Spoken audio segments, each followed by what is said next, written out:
ಕ್ಷಣ ಒಮ್ಮೆ ಮೊಘಲರ ರಾಣಿಯರನ್ನ ನೆನಪಿಸ್ಕೊಳ್ಳಿ ಅಂತ ಹೇಳಿದ್ರೆ ಯಾವ ಭಾವಚಿತ್ರ ಬರುತ್ತೆ? ಕೈಯಲ್ಲೊಂದು ಗುಲಾಬಿ ಹಿಡಿದುಕೊಂಡು ತನ್ನ ಅರಮನೆಗೆ ಸೀಮಿತವಾಗಿರುವಂತ ಹೆಣ್ಣು ಮಗಳ ಭಾವಚಿತ್ರ ನೆನಪಾಗ್ಬೋದು. ಅದೇ ಈ ಕ್ಷಣ ಒಮ್ಮೆ ಭಾರತದ ರಾಣಿಯರನ್ನ ನೆನಪಿಸ್ಕೊಳ್ಳಿ, ಹಿಂದೂ ರಾಣಿಯರನ್ನ ನೆನಪಿಸ್ಕೊಳ್ಳಿ ಅಂದ್ರೆ ನಮ್ಮ ಕಣ್ಣು ಮುಂದೆ ಅಲಂಕಾರ ಮಾಡಿಕೊಂಡು ವಜ್ರ ವೈಡೂರ್ಯ ತೊಟ್ಟು ಅರಮನೆ ಅಂತಃಪುರಕ್ಕೆ ಸೀಮಿತವಾಗಿರುವಂತ ಹೆಣ್ಣು ಮಗಳ ಭಾವಚಿತ್ರ ನೆನಪಾಗೋದಿಲ್ಲ. ಬದಲಿಗೆ ಹಿಂದೂ ರಾಣಿ, ಭಾರತದ ರಾಣಿ ಎಂದ ಕೂಡಲೇ ಕಚ್ಚೆ ಸೀರೆಯನ್ನ ತೊಟ್ಟು ಕೈಲಿ ಬಿಚ್ಚುಗತ್ತಿ ಹಿಡಿದು ಠಾಕರೆ ಕತ್ತನ್ನ ಕತ್ತರಿಸಿ ತನ್ನ ಅಗಸಿ ಬಾಗ್ಲಿಕ್ಕೆ ತಂದೆ ತಾಕಿ ತಾಕತ್ತಿದ್ರೆ ನನ್ನ ವಿರುದ್ಧ ಯುದ್ಧಕ್ಕೆ ಬನ್ನಿ ಅಂತ ಬ್ರಿಟಿಷರ ವಿರುದ್ಧ ಗರ್ಜಿಸಿದಂತ ಕಿತ್ತೂರಿನ ರಾಣಿ ಚೆನ್ನಮ್ಮನಂತ ಹೆಣ್ಮಕ್ಳು ನೆನಪಾಗ್ತಾರೆ ನಮಗೆ. ಛತ್ರಪತಿ ಶಿವಾಜಿ ಮಹಾರಾಜರ ನಂತರ, ಛತ್ರಪತಿ ಶಿವಾಜಿ ಮಹಾರಾಜರು ಹುತಾತ್ಮರಾದ ನಂತರ ಅವರ ಮಗನಾದಂತ ರಾಜಾರಾಮ್ನ ಪತ್ನಿಯಾಗಿದ್ದಂತ ಮಹಾರಾಣಿ ತಾರಾಬಾಯಿ, ಎಂತ ಮಹಾರಾಣಿ ತಾರಾಬಾಯಿಯಲ್ಲಿ ಕೈಯಲ್ಲಿ ಖಡ್ಗವನ್ನು ಹಿಡಿದು ರಣಾಂಗಣಕ್ಕೆ ಇಳಿದು ಬಂದ್ರೆ ವೀರಾದಿ ವೀರ ಅಂತ ಕರೆಸ್ಕೊಂಡಿದ್ದಂತ ಮೊಘಲ್ ದೊರೆಗಳೆಲ್ಲ ಮಂಡಿ ಊರಿ ಕೂರ್ತಾ ಇದ್ರು. ಅಂತ ಮಹಾರಾಣಿ ತಾರಾಬಾಯಿ ಅಂತ ಹೆಣ್ಣು ಮಕ್ಕಳನ್ನ ಹುಟ್ಟಿ ಆಗಿದ್ದಂತ ಹಿಂದೂ ಸಂಸ್ಕೃತಿ ನಮ್ಮದು. ನಮ್ಮ ಪರಂಪರೆ ಪೂರ್ವಿಕರು ಇಷ್ಟೆಲ್ಲ ಶ್ರಮ ಪಟ್ಟರನ್ನ ಧರ್ಮ ಉಳಿಸ್ಕೊಳ್ಳಿಕ್ಕೆ ಯಾವ ಕಾರಣಕ್ಕೋಸ್ಕರ? ಇಡೀ ಭಾರತ ದೇಶ ಮೊಘಲರ ದಾಳಿಯಿಂದ ತತ್ತರಿಸಿ ಹೋಗ್ತಾ ಇರುವಂತ ಸಂದರ್ಭದಲ್ಲಿ ಇಡೀ ಭಾರತದಲ್ಲಿ ಮತ್ತೊಮ್ಮೆ ಹಿಂದೂ ಪುನರುತ್ಥಾನ ಆಗಬೇಕು ಅಂತ ಸಂಕಲ್ಪ ಮಾಡಿ ಬಂದಂತ ಹಕ್ಕರಾಯ, ಬುಕ್ಕರಾಯ, ಮುದ್ದಣ್ಣ, ಮಾರಣ್ಣ ಮುಂತಾದವರ ವೀರಾದಿ ವೀರರೆಲ್ಲ ಮುಂದೆ ಬಂದು ವಿದ್ಯಾರಣ್ಯರಿಂದ ಸ್ಥಾಪನೆ ಆದಂತ ವಿಜಯನಗರ ಸಾಮ್ರಾಜ್ಯದಿಂದ ಇಡೀ ಭಾರತ ದೇಶ ಮತ್ತೊಮ್ಮೆ ಹಿಂದೂ ಪುನರುತ್ಥಾನ ಮಾಡಿದ್ರು. ಆ ವಿಜಯನಗರ ಸಾಮ್ರಾಜ್ಯ ಸ್ಥಾಪನೆಗೆ ಮೂಲ ಕಾರಣವಾದಂತ ಹಕ್ಕರಾಯ, ಬುಕ್ಕರಾಯ, ಹಿಂದೂ ಸುರತ್ರಾಣರಿಗೆ ಮೂಲ ಪ್ರೇರಣೆ ಕೊಟ್ಟಿದ್ಯಾರು ಗೊತ್ತೇ? ಒಬ್ಬ ಹೆಣ್ಣು ಮಗಳು, ಗಂಗಾಂಬಿಕೆ ಎಂಬ ಹೆಣ್ಣು ಮಗಳು, ಕುಮಾರ ಕಂಪಿಲನ ಪತ್ನಿ. ಒಬ್ಬ ತಾಯಿ ಗಂಗಾಂಬಿಕೆ ಎದ್ದು ನಿಂತು ಹಕ್ಕರಾಯರನ್ನ ತಯಾರು ಮಾಡಿದ್ರು, ಬುಕ್ಕರಾಯರನ್ನ ತಯಾರು ಮಾಡಿದ್ರು, ಮುದ್ದಣ್ಣನನ್ನ ತಯಾರು ಮಾಡಿಕೊಟ್ರು, ಮಾರಣ್ಣನನ್ನ ತಯಾರು ಮಾಡಿಕೊಟ್ರು. ಇಡೀ ದೇಶದಲ್ಲಿ ಮತ್ತೊಮ್ಮೆ ಹಿಂದೂ ಪುನರುತ್ಥಾನ ಮಾಡಿ ಅಂತ ಸಂಕಲ್ಪವನ್ನು ಕೊಟ್ಟು ಆ ಮಕ್ಕಳನ್ನ ಕಳಿಸಿಕೊಟ್ರು. ಆ ಒಬ್ಬ ತಾಯಿ ಗಂಗಾಂಬಿಕೆ ನಿಂತು ಮಾಡಿದಂತ ಪರಿವರ್ತನೆ, ತನ್ನಂತ ಬದಲಾವಣೆ, ಆ ಮಕ್ಕಳಿಂದ ಇಡೀ ದೇಶದಲ್ಲಿ ಮತ್ತೊಮ್ಮೆ ಹಿಂದೂ ಪುನರುತ್ಥಾನ ಆಯಿತು. ಒಬ್ಬ ತಾಯಿ ಜೀಜಾಬಾಯಿ ನಿಂತು ಮಗನಿಗೆ, ಮಗು ಶಿವ, ನಿನ್ನ ಜೀವನದ ಕನಸು ನೀನು ಮಹಾರಾಜ ಆಗೋದಲ್ಲ, ನೀನ್ ರಾಜನಾಗಿ ವಜ್ರ ವೈಡೂರ್ಯಗಳನ್ನು ತೊಟ್ಟು ಸಂಪತ್ತನ್ನ ಇಟ್ಕೊಂಡು ಜನರನ್ನ ಆಳೋದಲ್ಲಪ್ಪ, ನಿನ್ನ ಕನಸು ಯಾವ್ದಾಗಬೇಕು? ತಾಯಿ ಜೀಜಾಬಾಯಿ ಪುಟ್ಟ ಹುಡುಗ ಶಿವಾಜಿ ಕನಸನ್ನ ಕೊಡ್ತಾರೆ. ಮಗು ಶಿವ, ನಿನ್ನ ನರನಾಡಿಗಳನ್ನ ಬತ್ತಿಯೊಂತುಸುದು ರಕ್ತದ ದೀಪವನ್ನ ಹಿಂದೂ ಧರ್ಮದ ಧರ್ಮೋದ್ಧಾರ ಕಚ್ಚಿಡೋದೇ ನಿನ್ನ ಜೀವನ ಅಂತಿಮ ಕನಸಾಗಬೇಕು ಅಂತ ತಾಯಿ ಜೀಜಾಬಾಯಿ ಮಗನಿಗೆ ಕಟ್ಟಿಕೊಟ್ಟಂತ ಕನಸು.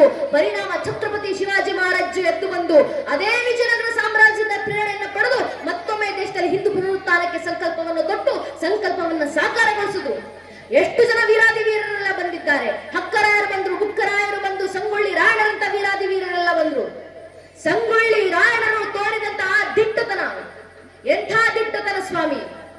ಊರೂರಿಗೆ ಹೋಗಿ ಊರಿನ ಜನರೆಲ್ಲ ಒಗ್ಗೂಡಿಸಿ ನಿಂತು ಮಾತಾಡಿ ನಮ್ಮ ಕಿತ್ತೂರಿನ ಸಂರಕ್ಷಣೆಗೋಸ್ಕರ, ನಮ್ಮ ಕಿತ್ತೂರಿನಲ್ಲಿ ಹಾರಾಡ್ತಿರುವಂತಹ ನಂದಿ ಧ್ವಜದ ಸಂರಕ್ಷಣೆಗೋಸ್ಕರ, ನಮ್ಮ ಧರ್ಮ ಸಂರಕ್ಷಣೆಗೋಸ್ಕರ, ನಮ್ಮ ನಾಡು ನೆಲ ಜಲವನ್ನ ಉಳಿಸಲಿಕ್ಕೋಸ್ಕರ ಬನ್ನಿ ಹೋರಾಟ ಮಾಡ್ರಿ ಯುವಕರೇ ಅಂತ ಹಿಂದೂಗಳಿಗೆ, ಭಾರತೀಯರಿಗೆ ಕರೆಯನ್ನು ಕೊಟ್ಟು ಎಲ್ಲರನ್ನು ಸಂಘಟಿಸುವ ಮೂಲಕ ಇಡೀ ಧರ್ಮ, ನಾಡು, ದೇಶದ ರಕ್ಷಣೆಯನ್ನ ಮಾಡಿಕೊಳ್ಳುವಂತ ನೇತೃತ್ವವನ್ನು ವಹಿಸಿದಂತ ಸಂಗೊಳ್ಳಿ ರಾಯಣ್ಣವರ ಮಾತುಗಳು. ಸಂಗೊಳ್ಳಿ ರಾಯಣ್ಣವರ ಇತಿಹಾಸ ಇರೋದು ಪಠ್ಯ ಪುಸ್ತಕದಲ್ಲಿ ಓದಿ ಸುಮ್ಮನಾಗ್ಲಿಕ್ಕಲ್ಲ. ಸಂಗೊಳ್ಳಿ ರಾಯಣ್ಣವರ ಮಾತುಗಳು ಎಂಥ ಮಾತುಗಳ ಸ್ವಾಮಿ ಅದು! ಸಂಗೊಳ್ಳಿ ರಾಯಣ್ಣರನ್ನ ಬಂಧಿಸಿದಂತ ಬ್ರಿಟಿಷರು ರಾಯಣ್ಣರನ್ನ ಗಲ್ಲಿಗೇರಿಸಬೇಕು. ಆಗ ರಾಯಣ್ಣನವರು ಬ್ರಿಟಿಷರನ್ನ ದಿಟ್ಟಿಸಿ ನೋಡಿ ಹೇಳ್ತಾರೆ, ಗಲ್ಲಿಗೇರಿಸ್ತೀನ, ನನ್ನ ಗಲ್ಲಿಗೇರಲಿಕ್ಕೆ ನಾನು ಕಳತನ ಮಾಡಿಲ್ಲಪ್ಪ, ಗಲ್ಲಿಗೇರಲಿಕ್ಕೆ ಇನ್ನೊಬ್ಬರ ವಿರುದ್ಧ ಅಸಹ್ಯ ಪಟ್ಟವನಲ್ಲ, ಅಸೂಯೆ ಪಟ್ಟವನಲ್ಲ. ನಾನು ನನ್ನ ನಾಡು ಕಿತ್ತೂರಿಗೋಸ್ಕರ, ನನಗೆ ಅನ್ನ ಹಾಕಿದಂತ ಚೆನ್ನಮ್ಮನಿಗೋಸ್ಕರ ಇಡೀ ಜೀವನ ಅರ್ಪಣೆ ಮಾಡಿ ನಿಂತವ ನಾನು. ನನ್ನನ್ನು ಗಲ್ಲಿಗೇರಿಸೋದಲ್ಲ, ಶಿಕ್ಷೆ ಕೊಡಬೇಕಂದ್ರೆ ತೋಪಿಗೆ ಕಟ್ಟಿ ನನ್ನನ್ನು ಉಡಾಯಿಸಿ ಅದು ನೀವು ನನಗೆ ಸಲ್ಲಿಸುವಂತ ನಿಜವಾದ ಗೌರವ ಅಂತ ರಾಯಣ್ಣ ಹೆಮ್ಮೆಯಿಂದ ಬ್ರಿಟಿಷರ ಮುಂದೆ ಹೇಳ್ತಾರಲ್ಲ, ಅದು ರಾಯಣ್ಣರ ದಿಟ್ಟತನ. ರಾಯಣ್ಣನವರ ಈ ಮಾತು ಇರೋದು ಗೋಡೆಗಳಲ್ಲಿ ಬರಲಿಕ್ಕಲ್ಲ, ನಮ್ಮ ಎದೆಗಳಲ್ಲಿ ಅಚ್ಚಿ ಹಾಕಿಸ್ಕೊಳ್ಳಿಕ್ಕಿರುವಂತ ಮಾತುಗಳು. ರಾಯಣ್ಣನವರ ಇಡೀ ಜೀವನವನ್ನು ಯಾವತ್ತಾದ್ರೂ ಅಧ್ಯಯನ ಮಾಡಿ ನೋಡಿ. ರಾಯಣ್ಣನವರಿಗೂ ಭಾರತಕ್ಕೂ ಇರುವಂತ ಆ ಸಂಬಂಧ ಇದೆಯಲ್ಲ, ಯಾವ ಭಾವನಾತ್ಮಕ ಸಂಬಂಧ ಅದು. ರಾಯಣ್ಣನವರು ಹುಟ್ಟಿದ್ದು 1798ರಲ್ಲಿ ಆಗಸ್ಟ್ 15ನೇ ತಾರೀಕು. ರಾಯಣ್ಣನವರು ಹುತಾತ್ಮರಾದದ್ದು 1831 ಜನವರಿ 26ನೇ ತಾರೀಕು. ಎಂಥ ಜೀವನ ಆ ಮಹಾತ್ಮರದ್ದು! ರಾಯಣ್ಣ ಹುಟ್ಟಿದ್ರೆ ದೇಶಕ್ಕೆ ಸ್ವತಂತ್ರ, ರಾಯಣ್ಣ ಹುತಾತ್ಮರಾದರೆ ಭಾರತಕ್ಕೆ ಗಣರಾಜ್ಯ ಅಂತ ಮಹಾನ್ ಜೀವನವನ್ನು ಬದುಕಿದಂತವರು ಸಂಗೊಳ್ಳಿ ರಾಯಣ್ಣರವರು. ರಾಯಣ್ಣವರು ಹುಟ್ಟಿದ ದಿನ ಆಗಸ್ಟ್ 15ನೇ ತಾರೀಕು 1798. ನಮ್ಮ ಭಾರತಕ್ಕೆ ಸ್ವತಂತ್ರ ಬಂದಿದ್ದು ಆಗಸ್ಟ್ 15ನೇ ತಾರೀಕು 1947. ರಾಯಣ್ಣವರು ಹುತಾತ್ಮರಾದದ್ದು ಜನವರಿ 26ನೇ ತಾರೀಕು 1831. 32 ವರ್ಷಗಳ ಕಾಲ ಬದುಕಿದಂತ ಪುಣ್ಯಾತ್ಮ. ಆದ್ರೆ ಈ ದೇಶಕ್ಕೆ 32 ವರ್ಷದಲ್ಲಿ ರಾಯಣ್ಣನವರು ಮಾಡಿ ಹೋಗಿರುವಂತ ಕೆಲಸ ಇದೆಯಲ್ಲ, ನಾವು ನೀವು ಇನ್ನು 4 ಜನ್ಮ ಹೆತ್ತು ಬಂದ್ರು ಕೂಡ ರಾಯಣ್ಣನವರು ಸಲ್ಲಿಸಿರುವಂತ ದೇಶದ ಕೊಡುಗೆಯನ್ನ ನಾವು ಯಾರೂ ತೀರಿಸಲಿಕ್ಕೆ ಆಗೋದಿಲ್ಲ ಅಂತ ಮಹಾನ್ ಕೆಲಸವನ್ನ ರಾಯಣ್ಣನವರು ದೇಶಕ್ಕೆ ಮಾಡೋಗಿದ್ದಾರೆ. ಆ ವೀರಾದಿ ವೀರರೆಲ್ಲ ಯಾಕೆ ಶ್ರಮ ಪಟ್ಟು ಹೋದ್ರು ದೇಶಕ್ಕೆ? ತನ್ನ ಮನೆ ಮಠ ಬಂಧು ಸಂಬಂಧಿಕರು ಎಲ್ಲವನ್ನು ತೊರೆದು ಇಡೀ ಜೀವನವನ್ನೇ ದೇಶ ಧರ್ಮಕ್ಕೋಸ್ಕರ ಅರ್ಪಣೆ ಮಾಡಿದಂತ ಆ ವೀರರ ಕಾರ್ಯ ವ್ಯರ್ಥ ಆಗುವಂತಿಲ್ಲ ನನ್ನ ನೆಚ್ಚಿನ ಬಂಧುಗಳೇ. ಯಾವ ಧರ್ಮ ಪರಂಪರೆ ದೇಶ ಸಂಸ್ಕೃತಿ ಉಳಿವಿಗೋಸ್ಕರ ನನ್ನ ಹಿರಿಯರು ಪೂರ್ವಿಕರು ಹೋರಾಡಿದ್ರು, ಆ ಧರ್ಮ ಇವತ್ತು ನನ್ನ ಕೈಗೆ ಬಂದು ಸೇರಿದೆ. ನನ್ನ ಕೈಗೆ ಬಂದು ಸೇರುವಂತ ಈ ಧರ್ಮ ಉಳಿಸಿ ಮುಂದಿನ ಪೀಳಿಗೆ ಕೊಡಬೇಕಾಗಿರುವಂತ ಜವಾಬ್ದಾರಿ ಇಲ್ಲಿ ಕೂತಿರುವಂತ ನನ್ನ ನಿಮ್ಮದು. ಧರ್ಮ ಉಳಿಸಬೇಕು, ಸಂಸ್ಕೃತಿ ಉಳಿಸಬೇಕು. ಯಾವ ರೀತಿ ಉಳಿಸ್ತೀರಾ? ಸಂಘಟಿತರಾಗಿ ಬನ್ನಿ. ರಾಯಣ್ಣನವರು ಇಡೀ ಜೀವನದಲ್ಲಿ ಕೊಟ್ಟಂತ ಸಂದೇಶ ಯಾವುದು? ಸಂಘಟಿತರಾಗಿ ಬನ್ನಿ ಭಾರತೀಯರೇ, ದೇಶಕ್ಕೋಸ್ಕರ ಹೋರಾಡಿ.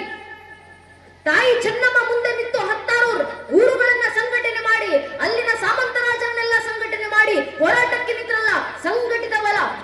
ಇದು ಕೃಷ್ಣನ ಮಾತು. ಭಗವದ್ಗೀತೆ 4ನೇ ಅಧ್ಯಾಯದ 7ನೇ ಶ್ಲೋಕದಲ್ಲಿ ಕೃಷ್ಣ ಕರೆಯನ್ನು ಕೊಡ್ತಾರೆ. ಯದಾ ಯದಾ ಈ ಧರ್ಮಸ್ಯ ಗ್ಲಾನಿರ್ಭವತಿ ಭಾರತ ಅಭ್ಯುತ್ಥಾನಂ ಧರ್ಮಸ್ಯ ತದಾತ್ಮಾನುಜಾಮ್ಯಹಂ ಪರಿತ್ರಾಣಾಯ ಸಾಧುನ ವಿನಾಶ ದೃಷ್ಟುತ ಧರ್ಮ ಸಂಸ್ಥಾಪನಾರ್ಥಾಯ ಸಂಭವಾಮಿ ಯುಗೆ ಯುಗೆ. ಯಾವಾಗೆಲ್ಲ ದೇಶ ಮತ್ತು ಧರ್ಮ ನಾಶದ ಅಂಚಿಗೆ ಬಂದು ತಲುಪಿರುತ್ತೋ ಆಗೆಲ್ಲ ದೇಶ ಮತ್ತು ಧರ್ಮದ ಪುನರ್ ಪ್ರತಿಷ್ಠಾಪನೆಗೋಸ್ಕರ ನಾನು ಯುಗಕ್ಕೂ ಅವತರಿಸಿ ಬರುತ್ತೀನಿ ಅಂತ ಶ್ರೀಕೃಷ್ಣ ಪರಮಾತ್ಮ ಕೊಟ್ಟಂತ ಕರೆ. ಆ ಕರೆಯ ಮುಂದಿನ ಸಾಲ ಕೃಷ್ಣ ಪರಮಾತ್ಮ ಹೇಳ್ತಾರೆ, ಯುಗಕ್ಕೂ ಧರ್ಮ ರಕ್ಷಣೆಯಿಂದ ನಾನು ಅವತರಿಸಿ ಬರ್ತೀನಿ. ಕಲಿಯುಗದಲ್ಲಿ ಯಾವ ಅವತಾರ? ಕಲಿಯುಗದ ಅಂತ್ಯದಲ್ಲಿ ಕಲ್ಕಿ ಅವತಾರ. ಆದ್ರೆ ಕಲಿಯುಗ ನಡೀತಾ ಇರಬೇಕಾದ್ರೆ ಕಲಿಯುಗದೊಳಗೆ ದೇಶ ಧರ್ಮ ರಕ್ಷಣೆಗಿರೋದು ಒಂದೇ ಒಂದು ಅವತಾರ, ಅದು ಸಂಘ ಶಕ್ತಿ ಕಲಿಯುಗ ಎನ್ನುವ ಮಾತನ್ನ ಕೃಷ್ಣ ನಮ್ಗೆ ಉಪದೇಶ ಮಾಡಿ ಹೋಗಿದ್ದಾರೆ. ಸಂಘಟಿತ ಬಲದಿಂದ ಮಾತ್ರ ಕಲಿಯುಗದಲ್ಲಿ ಧರ್ಮ ರಕ್ಷಣೆ ಆಗೋದು. ನಮ್ಮ ದೌರ್ಭಾಗ್ಯ ಏನಂದ್ರೆ ಸಂಘಟಿತ ಭಾವವನ್ನು ಮರೆತುಕೊಂಡಿದೆ ಹಿಂದೂ ಸಮಾಜ. ಹೇಳ್ಕೊಳ್ಳಿಕ್ಕಿದ್ದೀವಿ ನಾವು ಕೋಟ್ಯಾಂತರ ಜನ ಹಿಂದೂಗಳು ದೇಶದಲ್ಲಿ, 100 ಕೋಟಿ ಹಿಂದೂಗಳು ಜಗತ್ತಿನಾದ್ಯಂತ. ಆದ್ರೆ ಜಗತ್ತಿನಲ್ಲಿರುವಂತ 100 ಕೋಟಿ ಹಿಂದೂಗಳಲ್ಲಿ ಎಷ್ಟು ಜನ ಹಿಂದೂಗಳಾಗಿ ಉಳಿದಿದ್ದೀವಿ? ಒಬ್ಬ ಹಿಂದುವಿನ ಮುಂದೆ ನಿಂತು ನೀನ್ ಯಾರಪ್ಪ, ನೀನ್ ಯಾವ ಸಮಾಜಕ್ಕೆ ಸೇರಿದವನು ಅಂದ್ರೆ ಹಿಂದುವಿನ ಬಾಯಿನಲ್ಲಿ ತನ್ನ ಧರ್ಮದ ಹೆಸರು ಬರೋಕು ಮುಂಚೆ ಜಾತಿ ಹೆಸರು ಬಂದಿರುತ್ತೆ. ಒಬ್ಬ ಹಿಂದೂ ಆಗೋಕ್ ಮುಂಚೆ ಒಬ್ಬ ಹಿಂದೂ ಲಿಂಗಾಯತರಾಗ್ತಾರೆ, ಒಬ್ಬ ಹಿಂದೂ ಬ್ರಾಹ್ಮಣರಾಗ್ತಾರೆ, ಒಬ್ಬ ಹಿಂದೂ ಕುರುಬರಾಗ್ತಾರೆ, ಒಬ್ಬ ಹಿಂದೂ ಗೌಡ್ರಾಗ್ತಾರೆ, ಒಬ್ಬ ಹಿಂದೂ ನಾಯಕ್ ಸಮಾಜಕ್ಕೆ ಸೇರಿದವರಾಗ್ತಾರೆ, ಒಬ್ಬ ಹಿಂದೂ SC ಆಗ್ತಾರೆ, ಒಬ್ಬ ಹಿಂದೂ ST ಆಗ್ತಾರೆ, ಒಬ್ಬ ಹಿಂದೂ ಮರಾಠ ಆಗ್ತಾರೆ. ಹಿಂದೂ ಆಗೋದು ಯಾವಾಗ? ನಾವು ಹಿಂದೂಗಳ ಅರ್ಥ ಮಾಡ್ಕೊಳ್ಬೇಕು. ನಮ್ಮ ಜಾತಿ ಯಾವುದೇ ಇರ್ಲಿ ಸ್ವಾಮಿ, ಆ ಜಾತಿಗಳ ಮೇಲೆ ನಮ್ಗಿರುವಂತ ಜಾತಿ ಪ್ರೇಮ ಎಷ್ಟೇ ವಿಶಾಲವಾಗಿರ್ಲಿ, ನನ್ನ ಜಾತಿ ನನ್ನ ಮನೆಯ ದೇವರು ಕೋಣೆ ಒಳಗೆ ಸೀಮಿತ ಆಗಿರ್ಬೇಕು. ನನ್ನ ರಾಜಕೀಯ ಆಸಕ್ತಿ ಯಾವುದೇ ಇರಲಿ, ಯಾವ ರಾಜಕೀಯ ಪಕ್ಷಕ್ಕೆ ಬೇಕಾದ್ರೂ ಕೆಲಸ ಮಾಡಿ, ಯಾವ ರಾಜಕೀಯ ಪಕ್ಷದ ಕಾರ್ಯಕರ್ತ ನಾನು ಅಂತ ಬೇಕಾದ್ರೂ ನಿಮ್ಮನ್ನು ನೀವು ಘೋಷಿಸ್ಕೊಳ್ಳಿ. ಆದ್ರೆ ನನ್ನ ರಾಜಕೀಯ ಆಸಕ್ತಿ ನನ್ನ ಮನೆ ವಸಲಿನ ಒಳಗೆ ಸೀಮಿತ ಆಗಿರ್ಬೇಕು. ಪ್ರತಿಯೊಬ್ಬ ಹಿಂದೂ ತನ್ನ ಮನೆಯ ದೇವರ ಕೋಣೆಯನ್ನ ದಾಟಿ ಮನೆಯ ವಸ್ತು ಬಿಟ್ಟು ಹೊರಗೆ ಬರಬೇಕಾದ್ರೆ ಜಾತಿ, ಉಪಜಾತಿ, ಮತ, ಪಂಥ, ಪಂಗಡ, ಕುಲ, ಗೋತ್ರ, ರಾಜಕೀಯ ಆಸಕ್ತಿ, ತತ್ವ, ಸಿದ್ಧಾಂತ ಎಲ್ಲವನ್ನು ಮರೆತು ಹೆಗಲ ಮೇಲೊಂದು ಕೇಸರಿ ಶಾಲ್ಯ, ಹಣ ಮೇಲೆ ಕೇಸರಿ ತಿಲಕ ಇಟ್ಕೊಂಡು ನಾವೆಲ್ಲ ಹಿಂದೂ, ನಾವೆಲ್ಲ ಒಂದು ಭಾವನೆ ನೆನಪಿಟ್ಟಾಗ ಮಾತ್ರ ಇವತ್ತು ಧರ್ಮ ರಕ್ಷಣೆ, ಇವತ್ತು ಸಂಸ್ಕೃತಿಯ ರಕ್ಷಣೆ.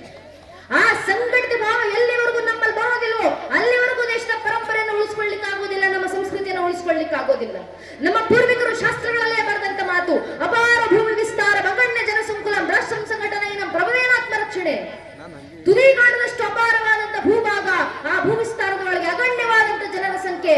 ಆದ್ರೆ ಆ ಜನರ ಮಧ್ಯದ ಸಂಘಟಿತ ಬಲ ಇಲ್ಲ ಅಂದ್ರೆ ದೇಶ ಧರ್ಮ ರಕ್ಷಣೆ ಮಾಡ್ಕೊಳ್ಳಿಕ್ಕೆ ಸಾಧ್ಯವೇ ಇಲ್ಲ. ನಮ್ಮ ಕಣ್ಣು ಮುಂದೆ ಈಗ ದೇಶ ಧರ್ಮ ರಕ್ಷಣೆಗಿರೋದು ಯಾವ ಮಾರ್ಗ? ಒಂದೇ ಒಂದು ಮಾರ್ಗ, ಸಂಘಟಿತರಾಗಿ ಬರುವುದು. ನಮ್ಮಲ್ಲಿ ಬರಲಿ ಸಂಘಟಿತ ಭಾವ. ಒಮ್ಮೆ ಹಿಂದೂ ಸಮಾಜ ಸಂಘಟಿತವಾಗಿ ಬಂತು ಅಂದ್ರೆ ದೇಶದಲ್ಲಿ ಎಂತೆಂತ ಬದಲಾವಣೆ ತರಬಹುದು ಅಂತ ಈಗಾಗಲೇ ನಮ್ಮ ಪೂರ್ವಿಕರು ತೋರಿಸಿಕೊಟ್ಟು ಹೋಗಿದ್ದಾರೆ. ಒಮ್ಮೆ ಹಿಂದೂ ಸಮಾಜ ಒಗ್ಗಟ್ಟಾಗಿ ಸಿಂಗಾಜಿ ಅವರು ನಿಂತು ಕರೆ ಕೊಟ್ಟರು ಇಡೀ ದೇಶದವರಿಗೆ. ಅಶೋಕ್ ಸಿಂಗಾಜಿ ಅವರು ಭಾರತೀಯರಿಗೆ, ಹಿಂದೂಗಳಿಗೆ ಕರೆ ಕೊಟ್ಟು ಹೇಳ್ತಾರೆ, रोम रोम में रमे हुए राम के लिए आओ कार सेवको, बनो कार सेवको, मिटो कार सेवको. अगर समय पड़े तो अयोध्या में बहती सरयू नदी को अपने लहू से लाल करना पड़े तो डरो ना कार सेवको ಅಂತ ಪೂಜ್ಯ ಅಶೋಕ್ ಸಿಂಗಾಜಿ ಅವರ ಕರೆ. ರೋಮ ರೋಮದಲ್ಲಿ ರಮಿಸಿರುವಂತ ರಾಮನಿಗೋಸ್ಕರ ಬನ್ನಿ ಕಾರ ಸೇವಕರಾಗಿ ಹಿಂದೂಗಳೇ. ಸಮಯ ಬಂದ್ರೆ ಅಯೋಧ್ಯೆಯಲ್ಲಿ ಹರಿತಾ ಇರುವಂತ ಸರಿಯು ನದಿಯನ್ನ ನಿಮ್ಮ ರಕ್ತಗಳ ಕಣಗಳಿಂದ ಕೆಂಪಾಗಿಸುವ ಸಂದರ್ಭ ಬಂದು ಹಿಂಜರಿದಿರಿ ಕಾರ ಸೇವಕರೇ. ಅಶೋಕ್ ಸಿಂಗಾಜಿ ಅವರ ಆ ಕರೆಗೆ ಹೋಗೊಟ್ಟು ನನ್ನ ನಿಮ್ಮ ಹಿರಿಯರು, ತಾತ ಮುತ್ತಾತಂದಿರು ಲಕ್ಷ ಲಕ್ಷ ಸಂಖ್ಯೆಯಲ್ಲಿ ಹರಿದು ಬಂದರು ರಾಮ ಮಂದಿರದ ಹತ್ರ, ರಾಮ ಮಂದಿರದ ಕಾರ ಸೇವೆಗೋಸ್ಕರ. ಇಷ್ಟು ಜನ ತಾಯಿಂದ್ರು ಸೇರಿದ್ದೀರಾ, ತಾಯಿಂದ್ರು ನೆನ್ಪಿಟ್ಕೊಳ್ಬೇಕು. ಅಂದು ರಾಮ ಮಂದಿರಕ್ಕೋಸ್ಕರ ಕಾರ ಸೇವೆ ಮಾಡ್ಲಿಕ್ಕೆ ಹೋದಂತ 3.5 ಲಕ್ಷ ಜನ ಹಿಂದೂ ಕಾರ್ಯಕರ್ತರಲ್ಲಿ 36,000 ಜನ ಹೆಣ್ಮಕ್ಳು ತಾಯಿಂದ್ರು ಕಾರ ಸೇವಕರಾಗಿ ಅಯೋಧ್ಯೆ ಪುಣ್ಯಭೂಮಿನಲ್ಲಿ ನಿಂತಿದ್ರು. ಆ 36,000 ಜನ ತಾಯಿಂದ್ರು ಅಂದು ತೋರಿದಂತ ರಾಮ ಭಕ್ತಿ. ಮುಂದೆ ಮಾತಾ ಉಮಾ ಭಾರತಿ, ಕಾವಿ ತೊಟ್ಟಂತ ಮಾತಾ ರಿತಂಬರಿ, ಜೊತೆಗೆ 36,000 ಜನ ತಾಯಿಂದ್ರು ಕೈ ಕೈ ಹಿಡಿದು ಮಾನವ ಸರಪಳಿಗಳನ್ನ ಮಾಡಿ 3 ಲಕ್ಷ ಜನ ಹಿಂದೂ ಕಾರ ಸೇವಕರನ್ನ ಹಿಂಬದಿಯಿಂದ ಅವರನ್ನ ನಡೆಸಿಕೊಂಡು ಬರುತ್ತಾ ಮಾರ್ಗದರ್ಶನವನ್ನ ನೀಡುತ್ತಾ ಲಕ್ಷ ಲಕ್ಷ ಜನ ಕಾರ ಸೇವಕರು ಅಂದು ಅಯೋಧ್ಯೆ ಪುಣ್ಯ ಭೂಮಿನಲ್ಲಿತ್ತು. ರಾಮ್ ಲಲ್ಲಾ ಮಾಂಗೆ ಮಂದಿರ ವಹಿ ಬನಾಂಗೆ, ಬಚ್ಚಾ